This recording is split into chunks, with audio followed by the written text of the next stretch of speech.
আমার এক ভিউয়ার্স দিদির রিকোয়েস্টে আজকের নেল আর্টটা ক্রিয়েট করেছি। পুরো নেল আর্টটা দেখে অবশ্যই জানিও কেমন হয়েছে। সবার প্রথমে নিউড জেল পলিশ অ্যাপ্লাই করে 60 সেকেন্ড কিওর করে নিয়েছি। এরপরে অ্যাপ্লাই করে নিয়েছি ম্যাট টপ কোট। দেন আর্টটাকে 60 সেকেন্ড কিওর করে নিয়েছি। দেন একটা শর্ট পেপারের সাহায্যে ভালো করে বাফ করে নিয়ে একটা সরু তুলি ব্রাশের সাহায্যে ব্ল্যাক পেইন্টিং জেল পলিশ দিয়ে দুটো ডট ক্রিয়েট করে নিয়ে তারপর একটা সার্কেল করে আর্ট ক্রিয়েট করে নিয়েছি। গুরুত্বপূর্ণ টপিক, ক্রোম আর্ট ক্রিয়েট করার আগে ম্যাট টপ কোটের পর সফট পেপার দিয়ে ভালো করে বাফ করতেই হবে। এরপর একটা স্পঞ্জের মধ্যে ক্রোম পাউডারটা নিয়ে ভালো করে অ্যাপ্লাই করে নিয়ে এক্সট্রা ক্রোমটা ঝেড়ে নিয়ে এর ভেতরে আমি একটু আর্ট ক্রিয়েট করে নিয়েছি। 2 থেকে 3টে ক্যাটসাই পলিশ মিক্সড করে এই ক্যাটসাইটা ক্রিয়েট করেছি। ম্যাগনেট দিয়ে ভালো করে সেট করে 30 সেকেন্ড কিওর করে নিয়েছি।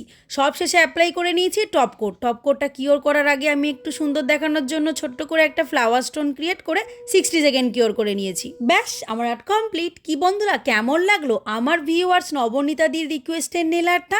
অবশ্যই কমেন্ট করে জানিও। আর নবনীতাদি, তুমি অবশ্যই কমেন্ট করে জানিও নেল আর্টটা তোমার কেমন লাগলো। এই ধরনের আরো নতুন নেল আর্টের ভিডিও পেতে চ্যানেলটা সাবস্ক্রাইব করতে ভুলো না। বাই।